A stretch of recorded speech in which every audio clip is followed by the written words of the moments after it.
contestar a cada uno de los senadores y senadoras. Y me gustaría empezar con la pregunta y con los comentarios que nos formula la senadora Vázquez Mota. En efecto, creo que en este momento las expectativas se pueden dividir con mucha claridad dos visiones. El índice de confianza del consumidor, que se reportó ayer, alcanzó un máximo histórico.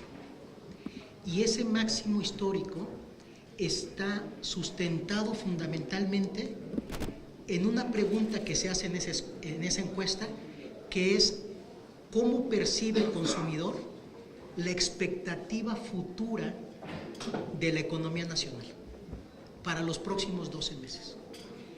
Ese componente es el más alto de la historia y creo que refleja la percepción no solamente de consumidores, sino también de una base amplia de la población que está esperando un cambio profundo, un cambio estructural en esta nueva administración y que tiene esperanza en que ese cambio redunde en un mayor bienestar para todos los mexicanos. Por otra parte, también tenemos información económica muy puntual que nos está señalando lo siguiente. Hay una desaceleración a nivel global. No es un tema específico de México. Las expectativas de crecimiento a nivel mundial se han aminorado. Si revisamos, por ejemplo, qué se estimaba hace algunos meses, el Fondo Monetario Internacional preveía que la economía mundial iba a crecer alrededor de 3.7% durante este año 2019. Esa expectativa se revisó a la baja en 2 décimas.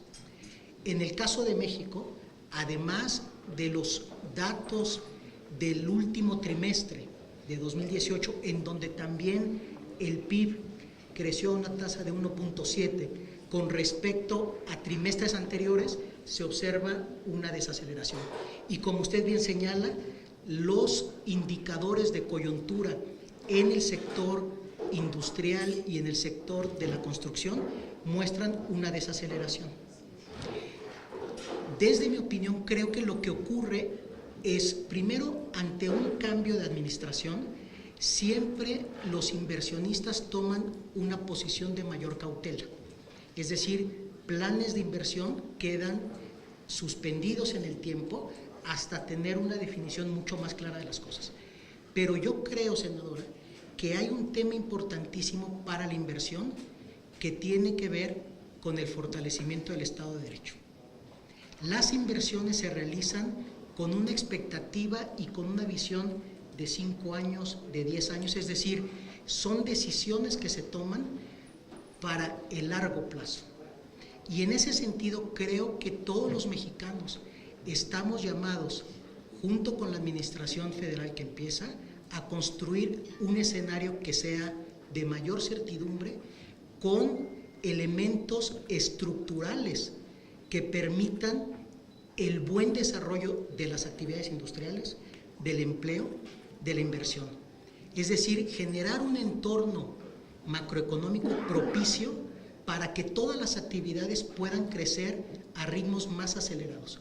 Un reto fundamental que tiene el país es cómo incrementar el PIB potencial de la economía. Es decir, no es un tema de coyuntura, sino es un tema de mediano y largo plazo. Y en ese sentido creo que los esfuerzos de la nueva administración son muy claros en ese sentido. El combate que se ha hecho al robo de combustibles es, creo, la primera de las acciones que tienen un calado profundo y que indican que en términos estructurales puede ser la economía mexicana un sitio de mucha confianza para la inversión. Sin duda, estamos atendiendo esos casos y desde la Secretaría de Economía tenemos elementos para propiciar esa confianza. La doctora García Márquez, secretaria de Economía, tiene fundamentalmente 3 lineamientos que van en ese sentido. Uno, cómo diversificamos no solamente nuestros mercados, sino nuestras proveedorías, cómo podemos tener más innovación en los procesos industriales y, por supuesto, un componente de inclusión. Y el tema de inclusión es relevante no solamente en materia de inclusión social, que eso está en la Secretaría de Bienestar, sino en la inclusión de pequeñas y medianas empresas en procesos globales de valor. En ese sentido tiene que ir la inclusión, nuevamente señalo, para que existan condiciones propicias para que la economía crezca en términos estructurales a ritmos más elevados. Senador, y un poco atendiendo las preguntas de la senadora Verónica Martínez, yo me voy a limitar a las preguntas que no tienen que ver con la 232 y le diría lo siguiente: la salvaguarda, y yo diría no es una salvaguarda, sino el decreto que establece el arancel de 15% para el acero, tiene una repercusión no solamente sobre China. La senadora en su formulación dice en la pregunta que es una salvaguarda contra China. No, en realidad es un arancel que impacta a todos los países con los que México no tiene un acuerdo comercial o no tiene una preferencia arancelaria. En ese sentido es vasto el conjunto de países. Pero le comento lo siguiente: el lunes de la semana pasada se inició la gestión administrativa para la firma del decreto.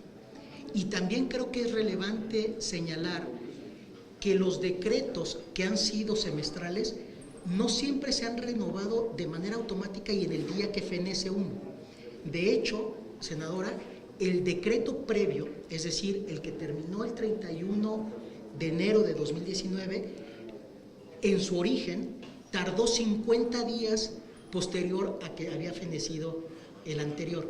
Es decir, creo que esta nueva administración, a 25 días de que había terminado el primer decreto, proponer no solamente su renovación, sino de forma integral las otras 4 medidas que señalé, creo que pues hacen justicia a una nueva administración del gobierno federal. La administración previa, cuando renovaba sus decretos, pues era en el ejercicio donde ya tenía bastante más tiempo en el desempeño de sus funciones.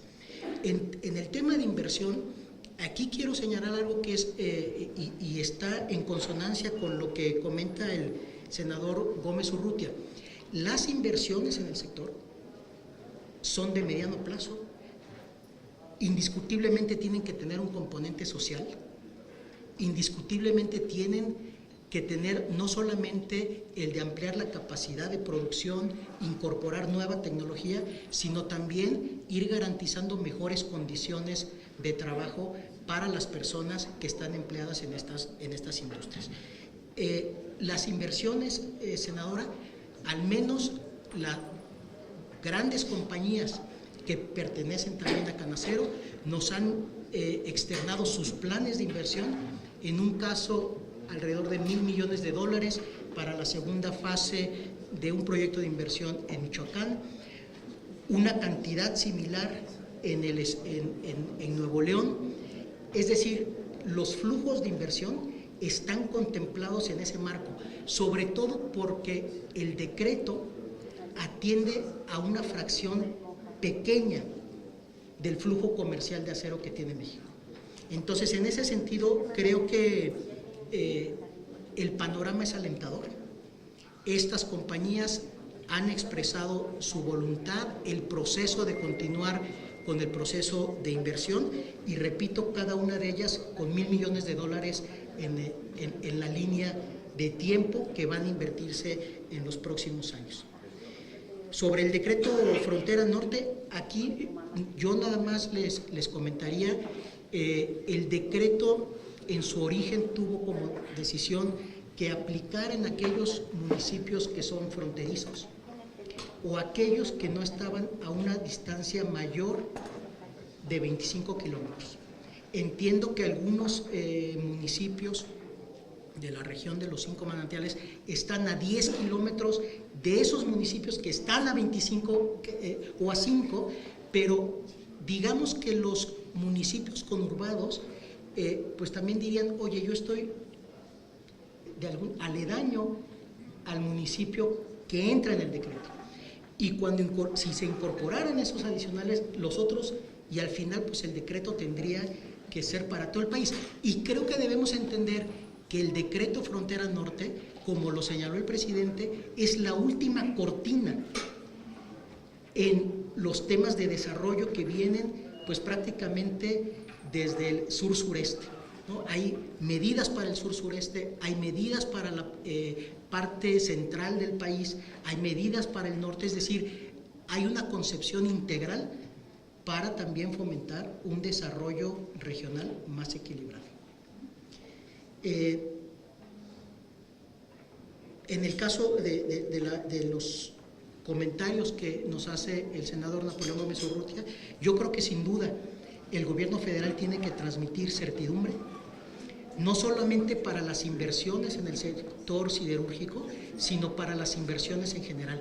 Y el componente social, como usted lo menciona, es un componente que no debe descuidarse. Pero yo iría un poco más allá, senador.